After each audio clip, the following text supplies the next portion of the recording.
Many are aware that the mainstream media is controlled by a group of oligarchs who own the major networks, newspapers, magazines, and websites designed to sway public opinion, confuse the truth, and omit facts, pertinent facts, that the American people and the world should be aware of.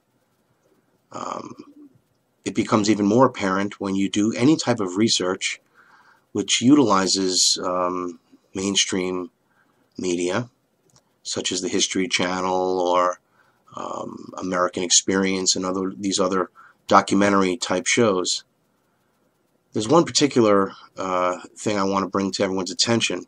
When watching these documentaries, The Men Who Built America, it should be The Men Who Stole America, and Woodrow Wilson, and all of these other biographies, it's always the same group of historians. Isn't that true? Wouldn't you also agree that these so-called professionals on all the morning shows, whether it be CBS, NBC, or ABC, uses the same group of professionals which have the same line? Did you ever wonder why? The news is always the same.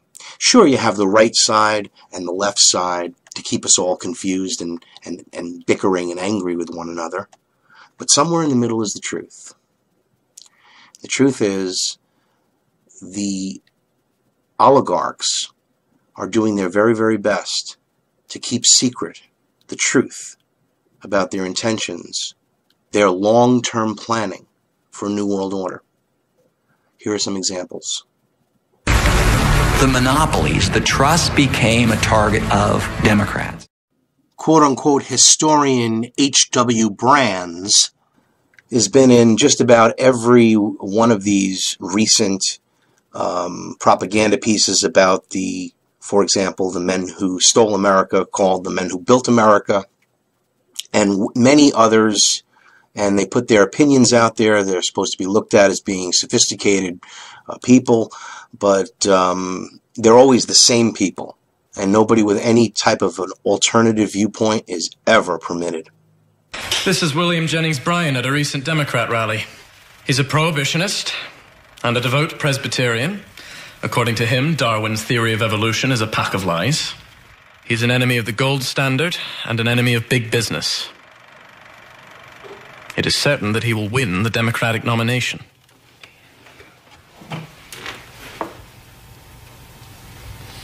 What do you think? The Republican Party has a good candidate. No. We have to buy our own president.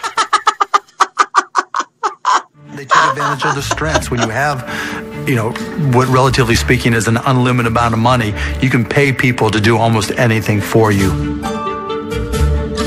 Desperate to protect the empires they've spent their lifetimes building, the Titans throw their full support behind the candidacy of Ohio Governor William McKinley. Again, a tremendous propaganda piece, The Men Who Built America. Not once does it describe the relationship between the Morgan-Rockefeller connection to the Federal Reserve, the fact that they own the majority of shares of the Federal Reserve, and, of course, not one mention of the Rothschild family, who, of course, arranged and funded all of these titans of industry and enslaved the world with central banking, culminating with the Federal Reserve crime syndicate. When Roosevelt became president, he was forced to recognize that he was not the most powerful man in the United States. The most powerful people in the United States were the heads of the big industrial trusts, John Rockefeller, Andrew Carnegie, J.P. Morgan. They operated in a realm that was largely separate from politics. They operated essentially independent of, to some degree, above politics. The power of the mighty industrial overlords of the country has increased with giant strides, while the methods of controlling them or checking abuses remain practically impotent. Of all the forms of tyranny, the least attractive and the most vulgar is the tyranny of mere wealth. Political cartoonists had a field day depicting Roosevelt as the heroic crusader. But the business community denounced his actions as heretical and un-American. The stock market plunged, and conservatives in Congress muttered that the president was a traitor to his class. TR, however, was determined that every American should have what he called a square deal. TR broke the trusts, which was an excellent thing. He settled strikes, he put in social reforms, created some of the alphabet soup that's now become a problem. He dedicated land for preservation. He created the national park system. Much of this conserved land is now owned by the United Nations. The reforms were all well and good. However, the oligarchs outsmarted Roosevelt by creating the foundations, the Federal Reserve Crime Syndicate, and the IRS, to further consolidate and collectivize their power over all aspects of human life. The very thing Roosevelt was fighting against was overcome, and the people were deceived into believing that the Federal Reserve will help to maintain balance and order in the financial system, and that the IRS and the income tax will be for the benefit of the people. And the foundations are benevolent philanthropies, like the Carnegie Institute for Peace, which studies how to make war. Few people in American history have so enjoyed the uses of power, the things you can do with power, the way power makes you feel, as Roosevelt. It was a remarkable marriage of the office and the man. Now, Europe was a vast killing field. Haunted by his childhood experience of the horrors of the Civil War, Wilson became obsessed with creating a new world order. We must choose whether we shall continue to have our affairs dominated and determined by small groups of men, or whether we shall again assert the individual independence of the American people in the conduct of their business and their politics. Wilson promised Americans a new freedom, a new opportunity for the average person to get ahead in the world. The difference between Theodore Roosevelt and Woodrow Wilson at that time was that Woodrow Wilson wanted to enact a very tough antitrust law to break up the big corporations into smaller units. Then the government could sit back and have a kind of self-regulating economy so that smaller business people, the man on the make, he used that phrase a lot, could have an opportunity to realize their full potential. Wilson was fortunate that in his early days in office there was little organized opposition to his plans for change.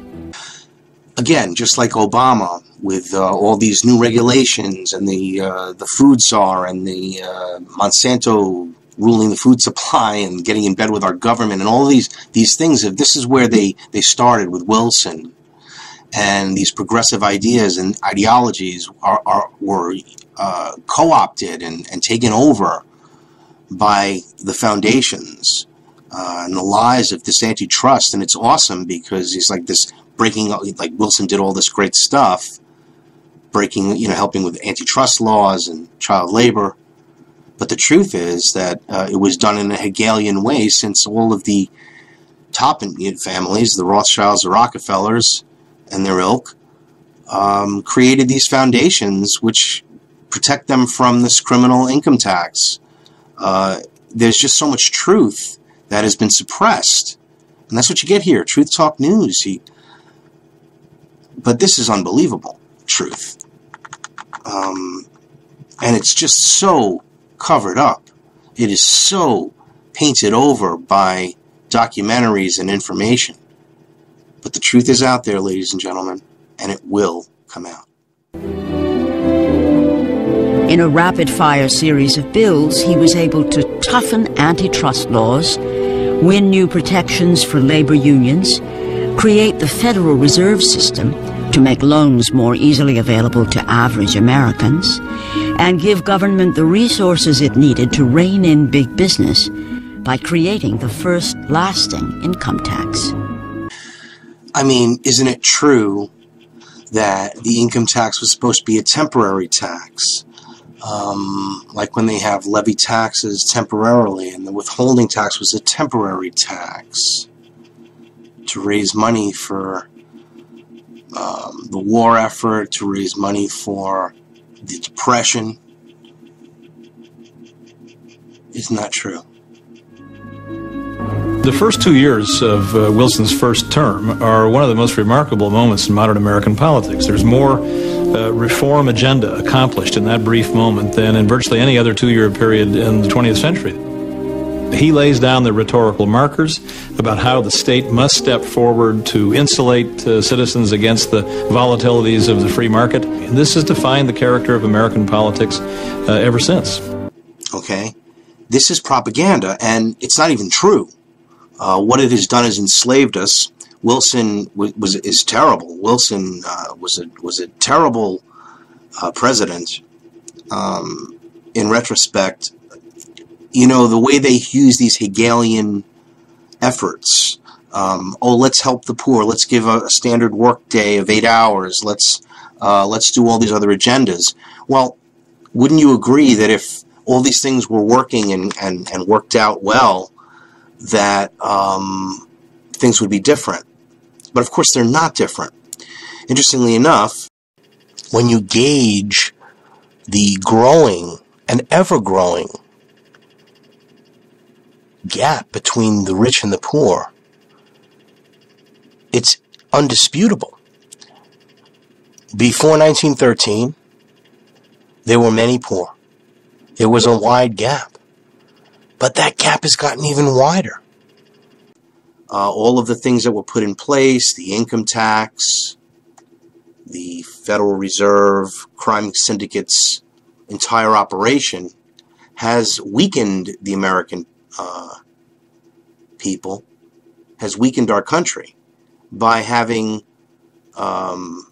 illusions of growth that are really just bubbles that they burst and then they consolidate more power each time. Wilson's fears about the disloyalty of many elements of American society, particularly recent immigrants, all came rather nastily to the fore almost immediately after the declaration of war, and he allows his Attorney General to undertake some very aggressive prosecutions of the ethnic and immigrant press, to search out and suppress any dissident views about the waging of the war. It's not a lovely chapter in the history of American civil liberties. The Wilson administration began urging American citizens to act as vigilantes and report anyone who spreads pessimistic stories, cries for peace, or belittles our effort to win the war. From concert halls to schools, Beethoven and Brahms, along with all works of German literature, were banned.